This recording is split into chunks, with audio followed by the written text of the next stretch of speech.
Say that you opened a business and it failed. Does that make you a failure? You got married and then divorced. Does that make you a bad person? You got hurt and you can't work. Does that make you useless?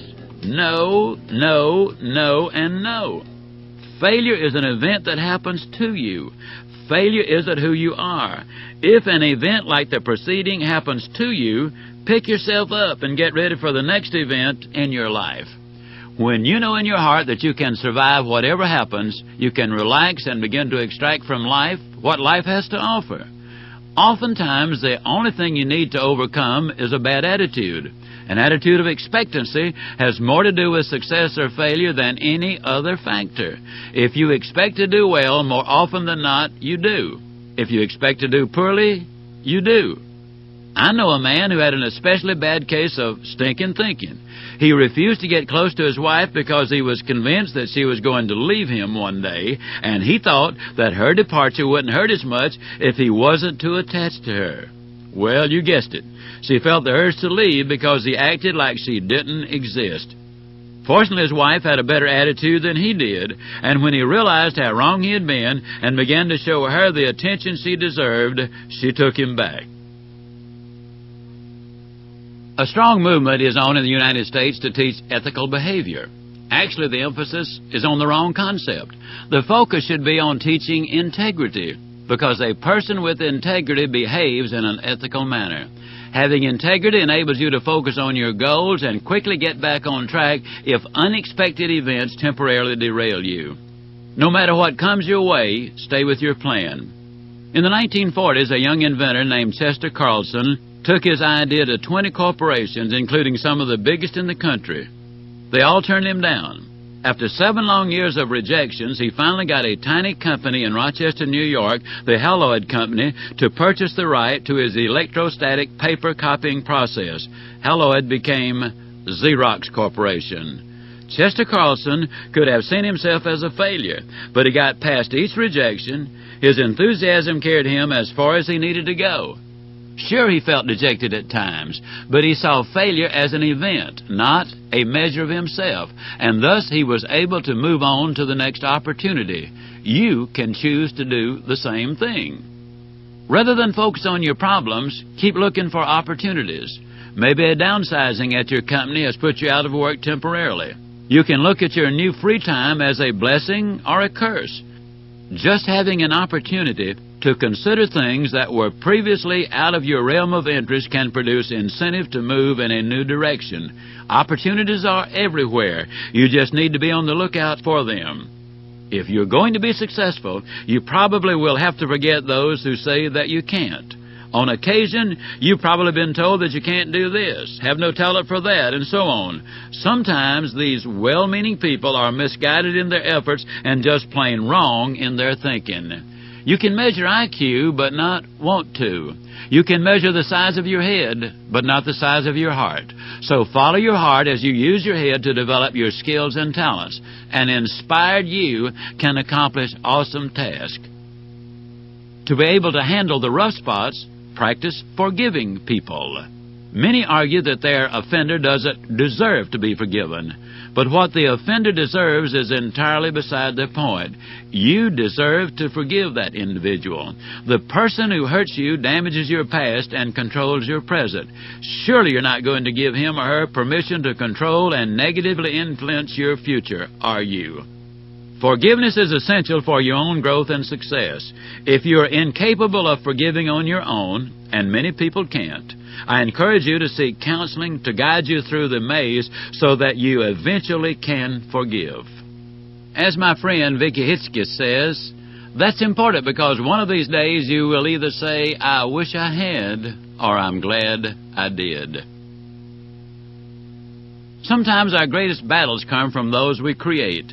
Nothing knocks you down a notch quicker than an inflated opinion of yourself. Don't get me wrong.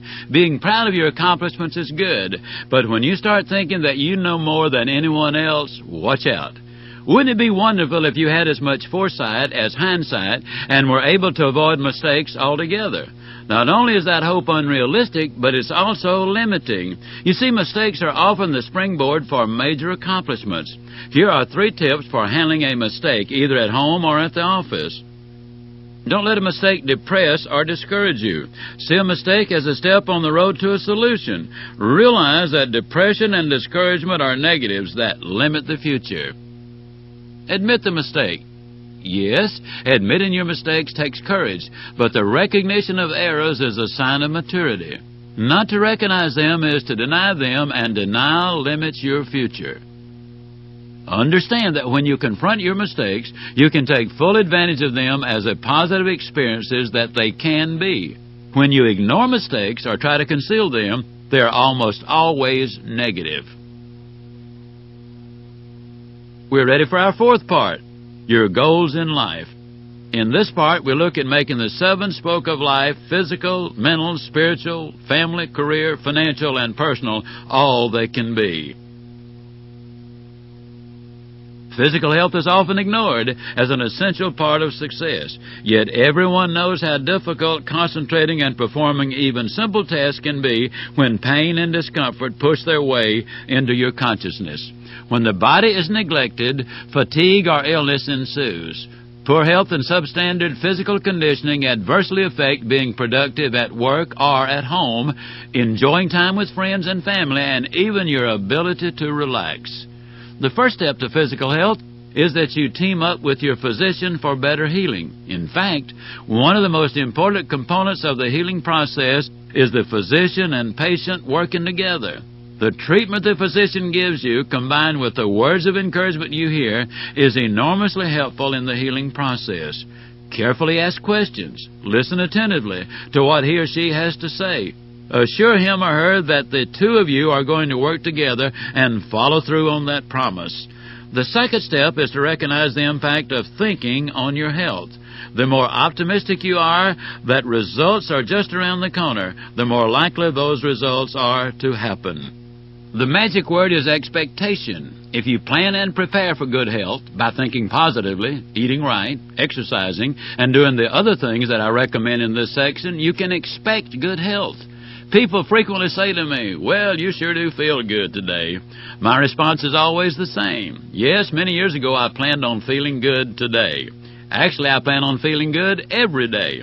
I emphatically believe that attitude has a direct bearing on what happens to me in every area of life, including my health. If you take that approach, you'll stay healthier. The third step is one I know you know. Engage in physical activity. When you're motivated enough to take the stairs instead of the elevator, and you move from a sedentary lifestyle to a more physically active one, you discover incredible benefits. Listen to some of them. Being physically active causes a substantial reduction in stress and a huge increase in energy. Exercise is a depression breaker. It increases self-confidence and gives you a sense of well-being. Physical activity is good for weight management, gives greater stamina, and substantially decreases back, neck, and shoulder pain.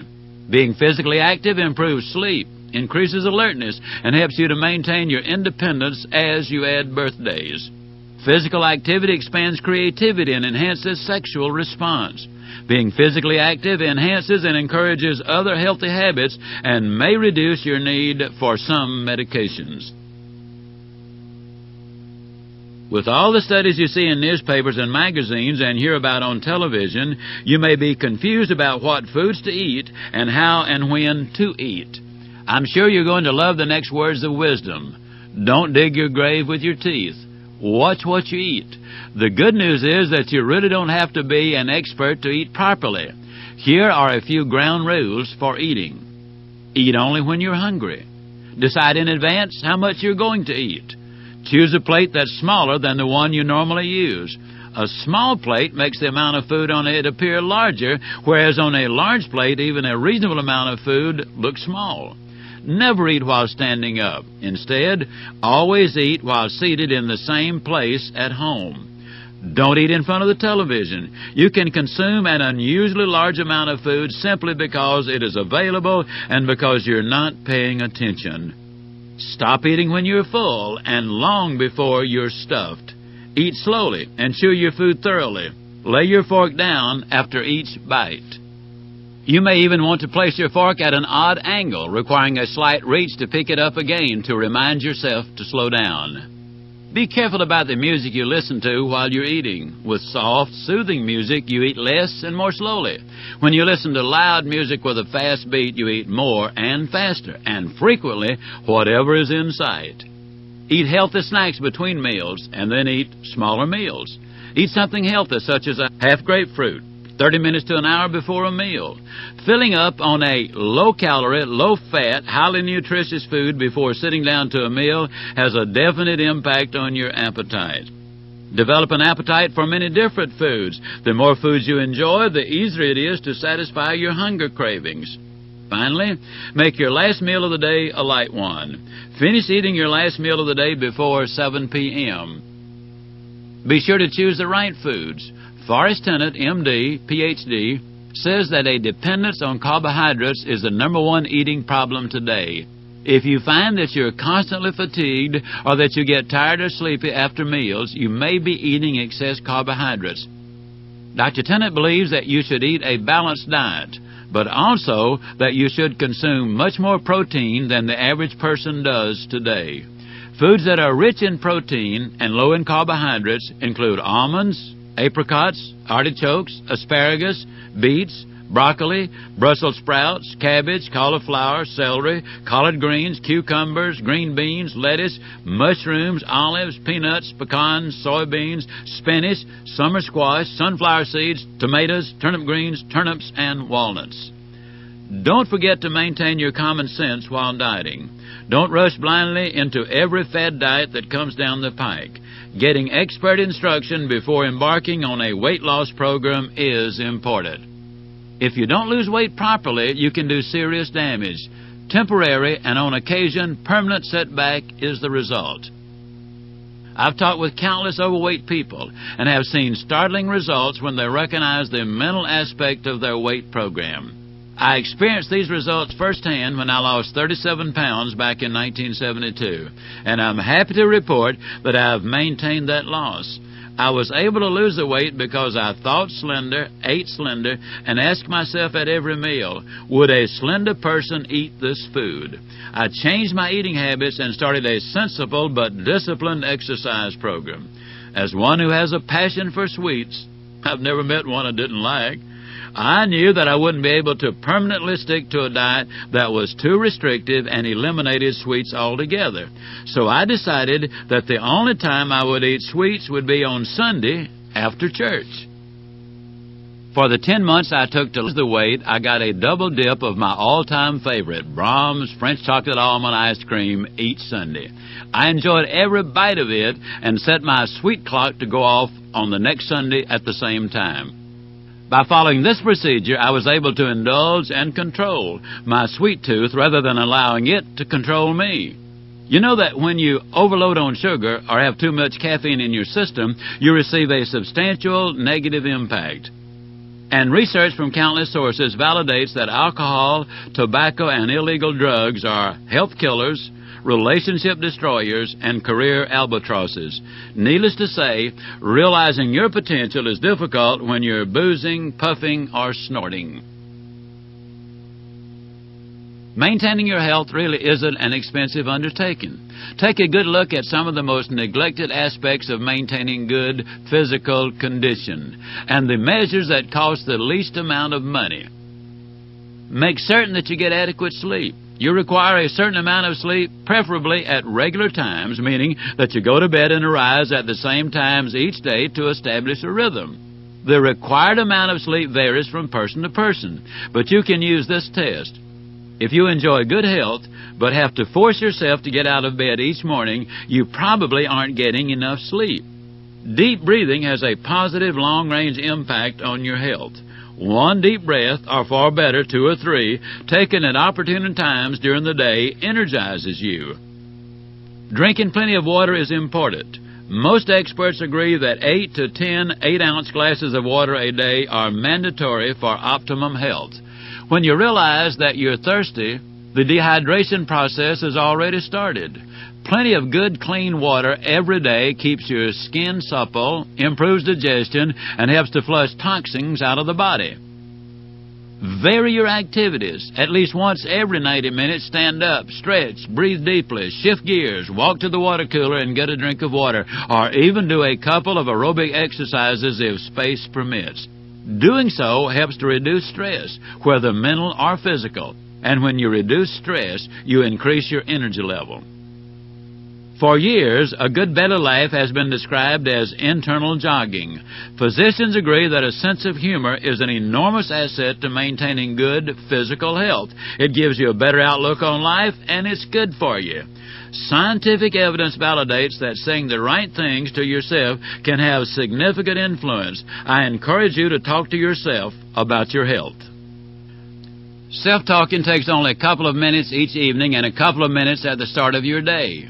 Square those shoulders, look yourself in the eye, and quietly but firmly say aloud, I, and say your name, am a highly motivated, health-conscious individual who is committed to taking care of my health now so that I will enjoy a high quality of life all my life. I am committed to a physical activity program that will increase my energy level and keep my weight under control.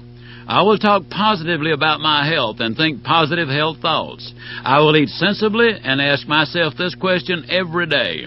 Would a slender, healthy person eat this food or drink this drink?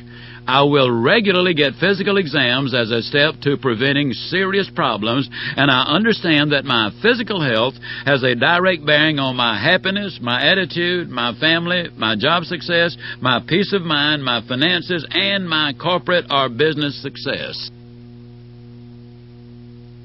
Let's take a few moments to focus on the spoke of mental success.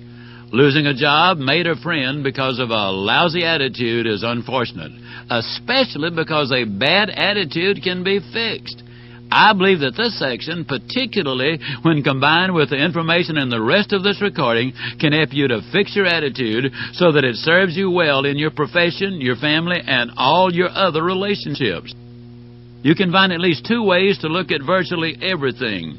A pessimist looks for difficulty in the opportunity, whereas an optimist looks for opportunity in the difficulty.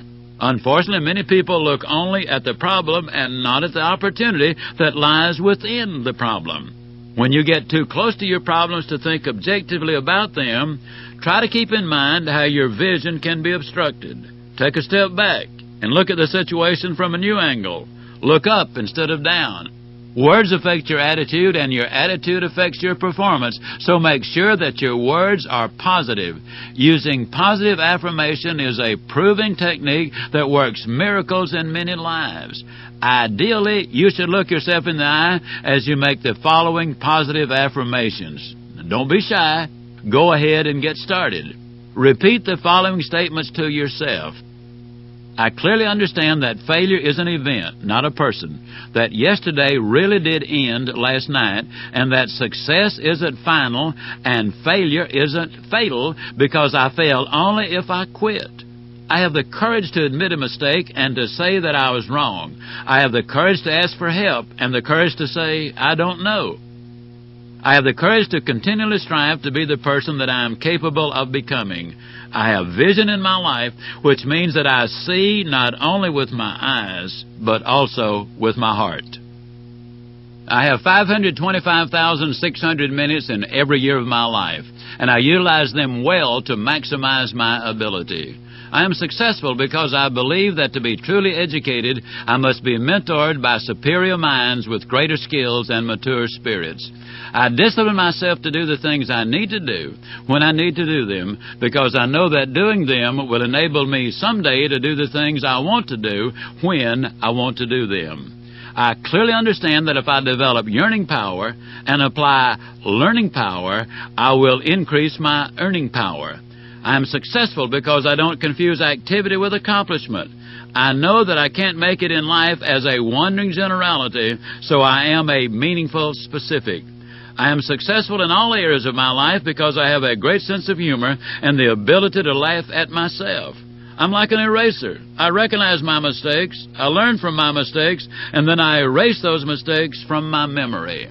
I move forward in my life every day, even if it's only a tiny step, because I know that great things are accomplished with tiny moves, but nothing is accomplished by standing still. I'm a hard worker, but I don't overdo it, because I know that the person who is always as busy as a bee may awaken to discover that someone else has swiped his or her honey. Today I will seriously look for the good in every situation and find something about which to praise every person who works with me. Today I will be friendly to the people I work with and will treat them as though they were completely responsible for my career. Today I will express gratitude for the career I have and the society of which I am a part, and specifically for my family and friends. I will also express gratitude for the fact that my career is rewarding in ways that go far beyond financial remuneration. Each day is a miniature lifetime, and your attitude concerning each day makes a difference. If you make today a good day and repeat that process daily, you'll live a lifetime of good days. I confess that this approach to life is simple, but it isn't simplistic. Expect today to be a good day, and then do what's necessary to make your expectations come true. The next spoke on the wheel of life is spiritual.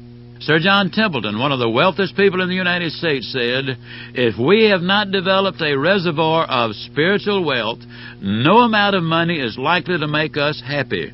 Spiritual wealth provides faith. It gives us love. It brings and expands wisdom. Spiritual wealth leads to happiness because it guides us into useful or loving relationships." With spiritual wealth as the foundation and security for our lives, we gain a deep and abiding peace that can't be obtained with material wealth alone. To me, spiritual wealth is the assurance that God, who has a vested interest in me because He created me, loves me no matter what, and that He hears and answers my prayers. My spiritual wealth gives me great peace of mind because my past has been forgiven and my eternity is guaranteed. It increases my happiness substantially because I know that one day I will again see my parents, daughter, brothers, sisters, and friends who share my faith. Many different belief systems exist throughout the world, and I respect each person's right to his or her own personal beliefs. However, as a Christian, I'm going to speak in the language of my own faith in this section and use the Bible as my source, since I believe it is the inspired Word of God and is the book of prophecy with over 4,000 of those prophecies fulfilled without error. The central theme of Success for Dummies is winning relationships. I believe that Christianity is a relationship, not a religion. I believe that religion is man's way of trying to get into heaven, but Christianity is God's way of getting heaven into man. I believe that religion depends on ritual, church membership, and works to get into heaven. Christianity depends on faith to get into heaven. The root of Christianity is faith in Christ, and its fruit is a godly walk with Christ. Every individual is free to express his or her faith through organized religion, where people with common beliefs come together to worship, or unorganized religion, where individuals practice their faith and prayer life without a structured doctrine. However, you don't have to join any group or denomination to have and practice your faith and what you believe about the God of your understanding. If you have not determined what you believe, let me suggest this approach. The program of Alcoholics Anonymous teaches members to find a God of their understanding and to pray to whomever or whatever that is, even if they don't believe in it. If you want to try this approach, pray this prayer: God, or if that word goes against your grain, say, whomever you are. I don't know whether you exist, but I pray that if you do, you will reveal yourself to me. The depth of spirituality is, in my opinion, the degree to which you have a personal relationship with the one whose governing power you honor and obey through your faith. I believe that without that honor and obedience, you cannot fully experience your potential as a human being. I draw this belief from the Bible. John 15:4, which says, "As the branch cannot bear fruit of itself unless it abides in the vine, neither can you unless you abide in me." One of the 7 spokes of life is friendship. Friendship stabilizes plenty of relationships, not only in marriage, but in the business and social worlds as well. A friendship is priceless and should be cherished, cultivated, and nurtured. But how do you develop and maintain solid friendships?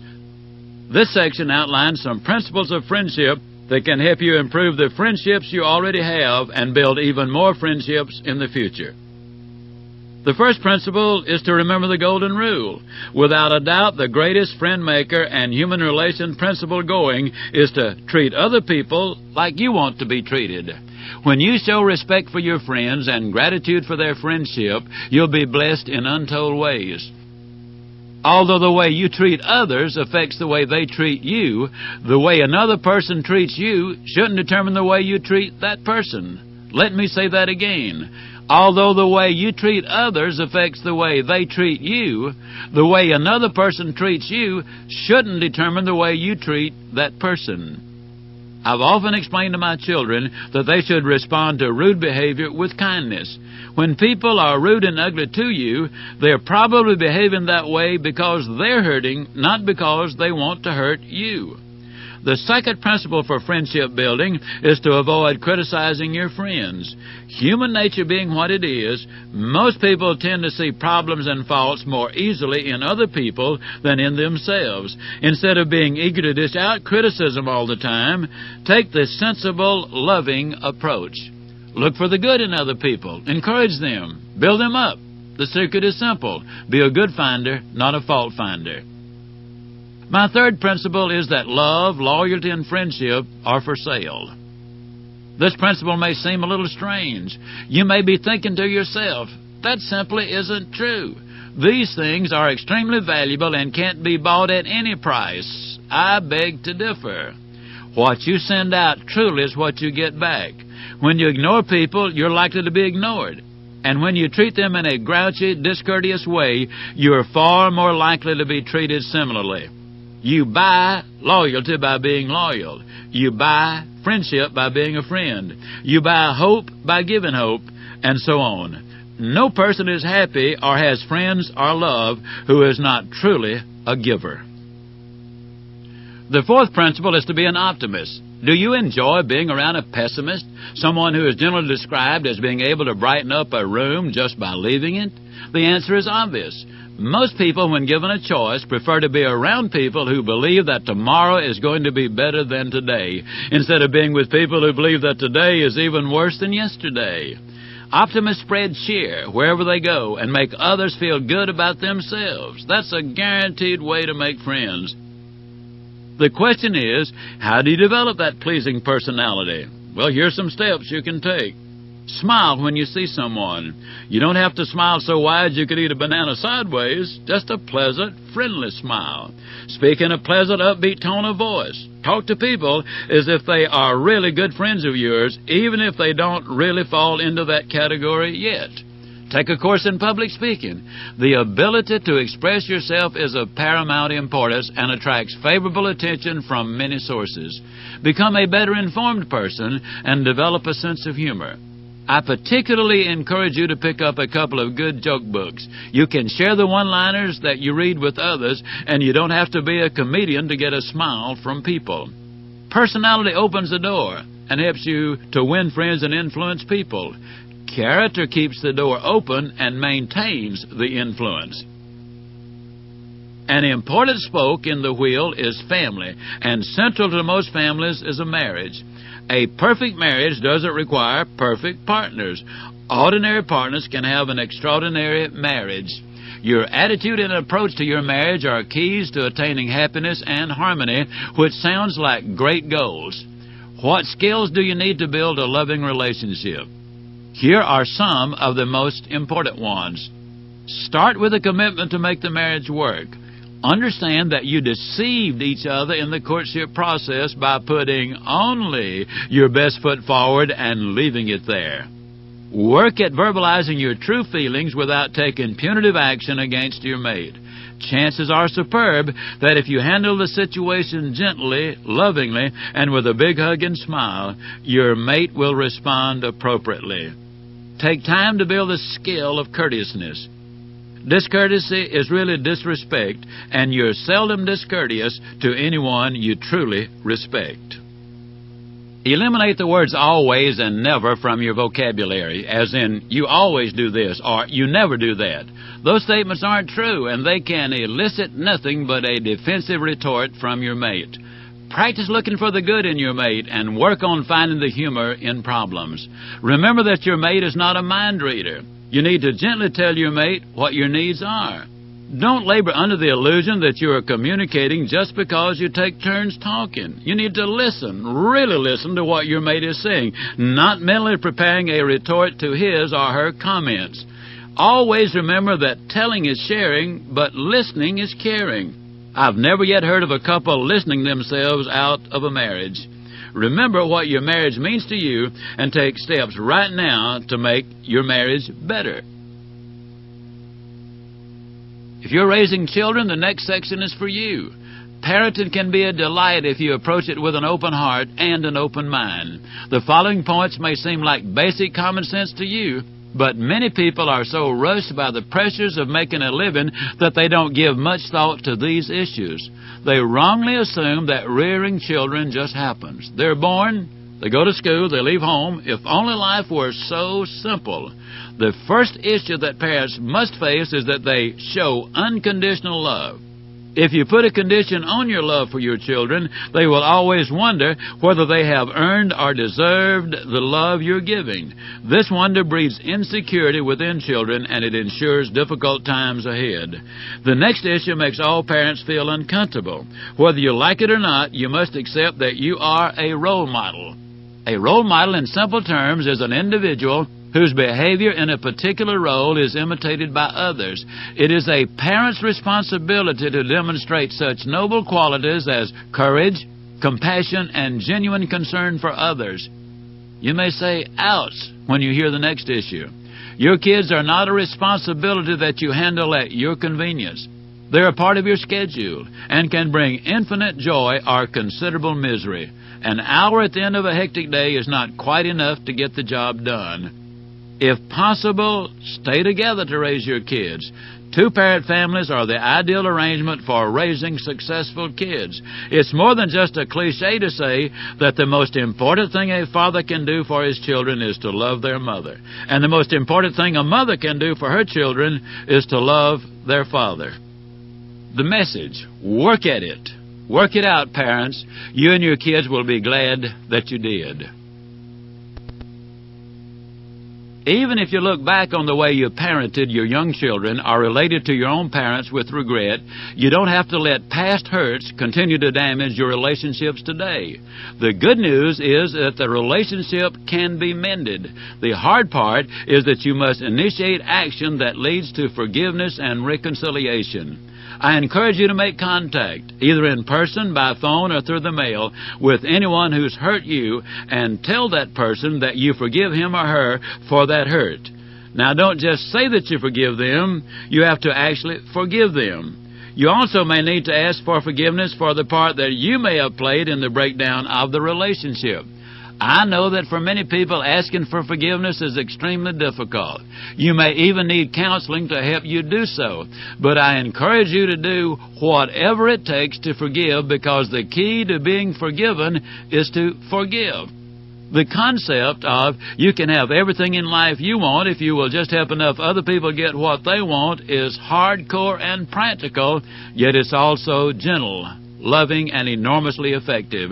The major objective of this section is to show you how this philosophy works for employers and employees.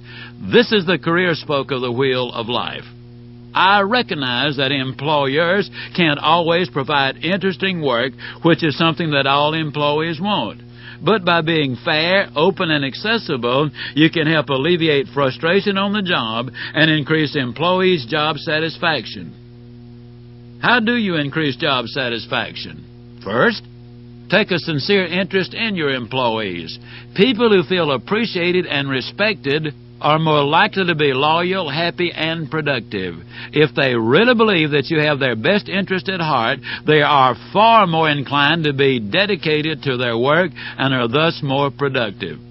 Next, express appreciation for the work that your employees do.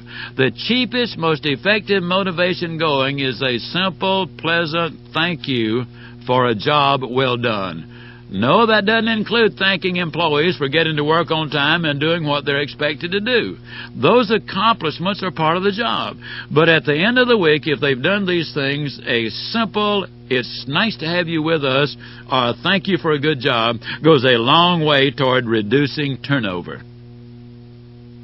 Third, be specific when you praise employees. Generalizations just don't work. Saying, "I really admire the way you brought this account into line and kept the customer happy at the same time," is far better than saying, "You did a good job with the Hilliard account." Finally, keep in mind that praise goes only so far. And if an individual consistently does a great job, he or she needs more tangible recognition, such as a cash bonus, a day off, or a dinner at a nice restaurant. Next, let's look at what you can do to make success attainable for your employees. The "you can have everything in life you want" concept specifically applies to relationships with employees because you train those people whom you consider valuable and you reprimand those whom you consider savable. When I say reprimand, I don't mean chew them out. You need to follow a gentler process in order for correction to be effective. Step 1.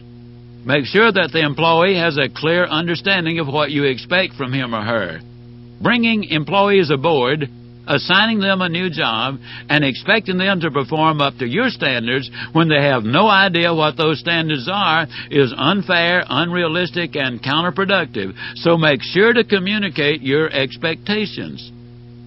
Step number 2. Never leave a new employee to fend for themselves on day one. The feeling of uncertainty and insecurity can be overwhelming. Also, always double-check that the employee has the necessary skills for the job you hired him or her to do by walking them through their duties. You need to be certain that their skill level qualifies them to do the job you expect them to do. And if you find areas that need improvement, arrangements for the proper training can be made immediately. Step number 3. Inspect to make sure that you're getting what you expect. This step is especially important for new employees and is useful on a periodic basis for all employees. The fact that you inspect doesn't mean that you don't trust your employees. This approach communicates that you're interested in what they're doing. Inspecting also gives you an opportunity to praise and encourage employees, and if their performance needs improvement, you have a marvelous opportunity to instruct them. This process enables you to take Step 4. Step 4. Set a standard for each employee to follow. An employee who knows the standard can strive to excel and produce above standard accomplishments. They will also have factual information that lets them know when they are doing substandard work. Step 5. Keep in mind that failure is an event. It's not a person. While hoeing our garden as a child, I learned an important lesson from my mother, who was a great leader and manager. She followed all the preceding steps, taught me how to do what she wanted me to do, demonstrated clearly and assured me that she was going to inspect to make certain that I gave her what she expected. When she saw what I had done, she shook her head and said, "Son, for most boys this would be all right, but my son can do better." She effectively met Step 6. Praise the performer. Criticize the performance. My mother criticized the performance, which needed criticizing. That's the message the employer needs to convey to the employee. You're too good a worker. You're too talented or skilled to turn in work like this. You can do better. You always have. I'd appreciate it if you would give it another shot.